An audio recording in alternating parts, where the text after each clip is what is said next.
দাবি নাই। এই সারা বাংলায় কোনো জেলা আছে?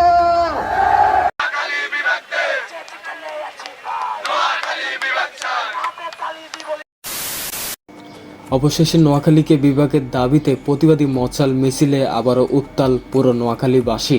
হয়তো বিভাগ নয়তো মৃত্যু, ডেটার ডিসিশন কর্মসূচি ঘোষণা করলেন নোয়াখালীর কৃতি সন্তান সাংবাদিক রাসেল। তো দীর্ঘদিন ধরে নোয়াখালীর জনগণ বিভাগ দাবি নিয়ে আন্দোলন সংগ্রাম করে আসছে। তারই ধারাবাহিকতায় আবারও রাজপথে নোয়াখালী জেলার মাইজদী শহরে বিভাগের দাবিতে মশাল মিছিল করেছে নোয়াখালীবাসীর সর্বস্তরের জনগণ। এছাড়াও কুমিল্লাবাসীর অতর্কিত সাইবার হামলার বিরুদ্ধে তুমুল নিন্দা এবং প্রতিবাদ জানান পুরো নোয়াখালীবাসী। তাদের দাবি এখন একটাই, হয়তো বিভাগ নয়তো রেমিটেন্স শাটডাউন, পাশাপাশি পুরো নোয়াখালী জেলা ব্লকেট কর্মসূচি ঘোষণা আসতে পারে যে কোনো মুহূর্তেই। এই বিভাগ বাস্তবায়নে রাস্তায় রয়েছে সাধারণ ছাত্র থেকে শুরু করে বিভিন্ন পেশাজীবী মানুষ। তাদের স্লোগান দাবি মোদের একটাই, নোয়াখালী বিভাগ চাই। তো এর পাশাপাশি বর্তমান প্রধানমন্ত্রী তারেক রহমানকে নতুন করে আবারও বিভাগ দাবি নিয়ে চিঠি দিয়েছে বিক্ষুব্ধ জনতা।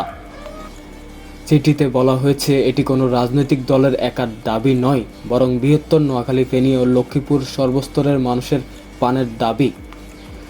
নোয়াখালী বিভাগ আন্দোলন এখন আর শুধু গোল টেবিলে বৈঠকে সীমাবদ্ধ নেই, তা নেমে এসেছে রাজপথে। গত কয়েকদিন ধরে মাইজদীর রাজপথে আমরা দেখেছি মশাল মিছিলের গর্জন। শুধু তাই নয়, এই আন্দোলনে নেতারা সরাসরি যোগাযোগ করছেন বিএনপির ভারপ্রাপ্ত চেয়ারম্যান তারেক রহমানের সাথে। চিঠির মাধ্যমে তার কাছে দাবি জানানো হয়েছে যেন আগামীর বাংলাদেশে নোয়াখালীকে তার প্রাপ্য মর্যাদা দেওয়া হয়। বাকিটা সময় গড়ালে আর আন্দোলনের তীব্রতা দেখেই বোঝা যাবে কবে হচ্ছে নোয়াখালী বিভাগ। তবে প্রতিবাদ থেকে এবারের আন্দোলন ভিন্নতা ব্যাপক। এবার জনগণ যেভাবে ফুঁসে উঠেছে তাতে তারা বিভাগ না নিয়ে বাড়িতে ফিরে যাবে না। অনেকে আবার কাফনের কাপড় পরিধান করে বিভাগ বাস্তবায়নের দাবিতে রাস্তায় নেমে পড়েছে।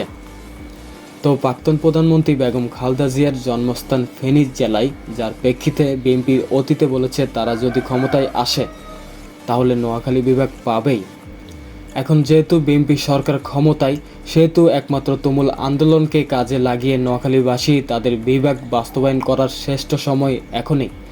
তো পরিশেষে নোয়াখালীবাসী আর কুমিল্লাবাসীর মধ্যে কে পাচ্ছে বিভাগ তা পুরোপুরি জানতে আরও কিছুটা সময়ের প্রয়োজন রয়েছে।